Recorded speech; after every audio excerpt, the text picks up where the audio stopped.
Want to play something completely new? Something that hasn't been viable before, not until now? One of the absolute best builds of the entire season? That's easy to set up and, mind you, hella fun? Of course you do, you dirty dog. And you're in luck, because that's exactly what this video is about. Earthspike. A build that's seeing its first season as one of the top builds of D4, getting disgusting amounts of buffs, and is now dealing insane amounts of damage. So let's cover everything you need to get this build online, which is basically nothing, and how you can further boost this build to become the greatest it can be. And we're starting off with the gear and aspects. Massive shout out to my Druid man Zayor. He's been cooking all the Druid builds on my channel this season. Make sure to drop a sub on his channel as he's covering all the Druid builds out there. And for this one, he supplied us with both starter variants, playable from level 1 pretty much, endgame versions, and the ultra endgame version, which we'll focus on in this video. No worries though, the ultra endgame version uses just one mythic, which is lower than any other build out there. And starting us off, we want the Vasili's Prayer. And why is that? Well, shit, glad you asked, because Earthspike is an earth skill, and by utilizing this helmet, we're also able to turn it into a werebear skill. And what does that mean? Correct. You beast of a human, it means that we're able to utilize a buttload of additional multipliers for more damage. And that's on top of the helmet having multiplicative willpower on it, which in turn boosts our damage like fucking crazy. And if that wasn't enough, we absolutely need it to use our ultimate. For the chest, you want the Shroud, simply because of its damage bonus when boosting all of our passives. Don't have it? No worries, just go for the bear version with Insatiable Fury, or this version with a regular chest. When it comes to our gloves, here we have one of the aspects that got a disgusting buff this season. Seismic Shift.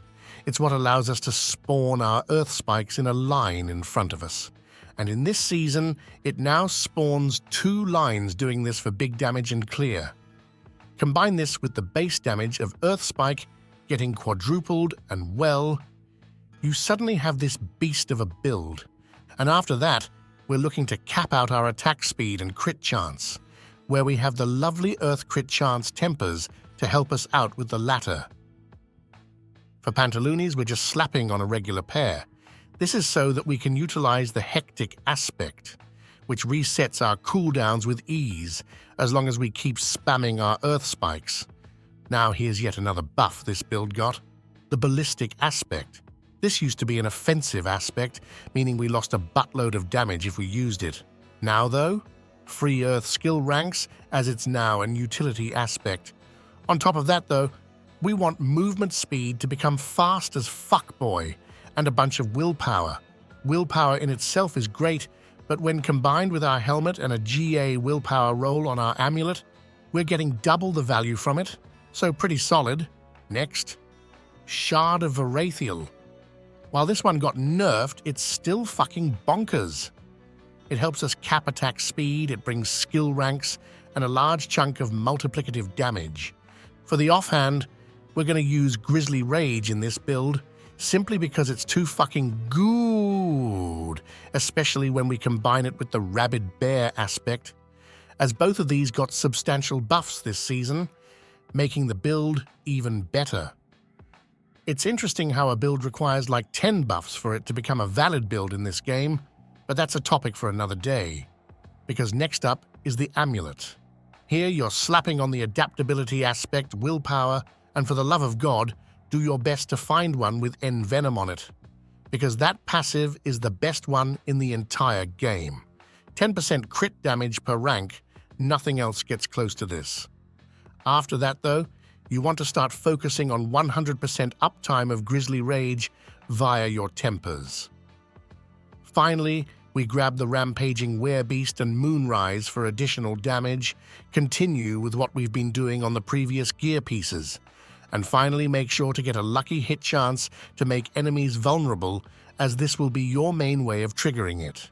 Now, if you have any issues with resources, which you shouldn't as long as you actually hit enemies, then you can swap out Moonrise for Starless, or a lucky hit chance to restore resources on your offhand. You also have the adaptability aspect granting you resources here.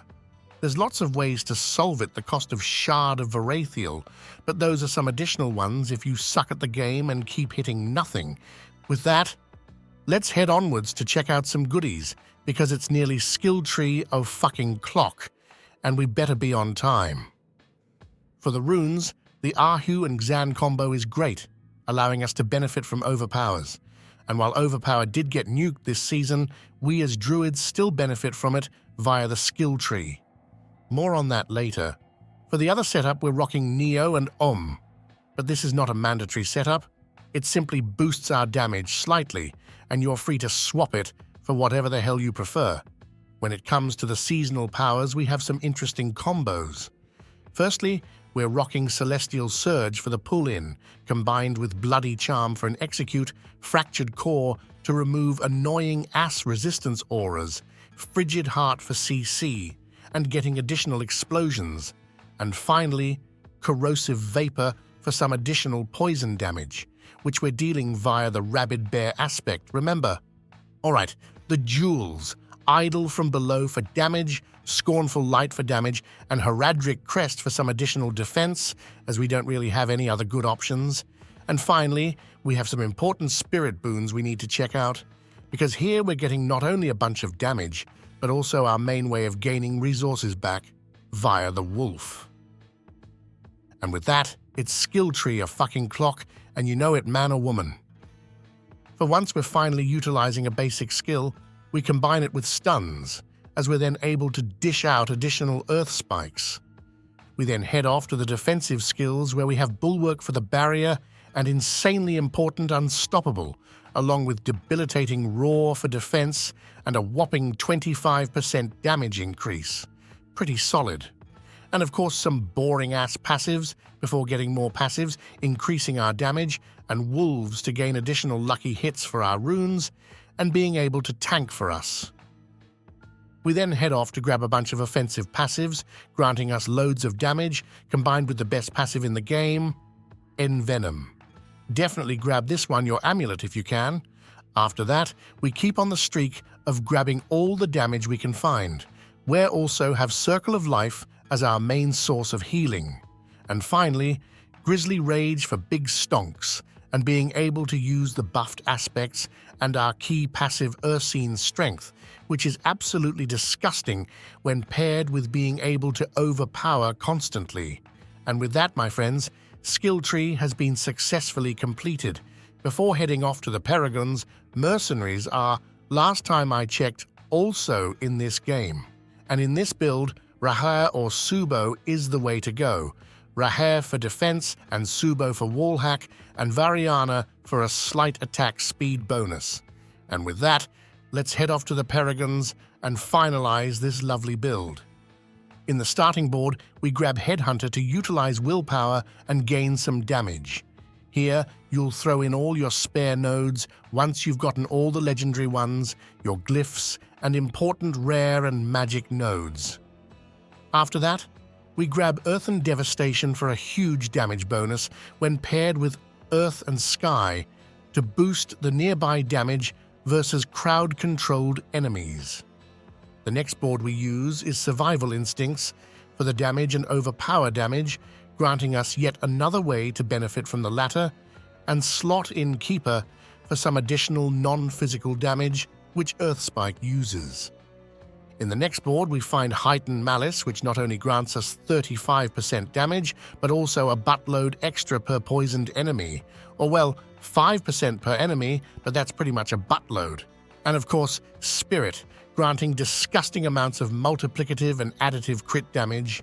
And finally, the lovely Ancestral Guidance board with Dominate, which is our final way of benefiting from overpowers, being the highest scaling glyph in the entire game. Make sure to grab as many nodes here as possible. And now, my friends, it's finally time to get good and learn how to play. This is yet another easy yet fun to play build, and the gameplay loop is as follows.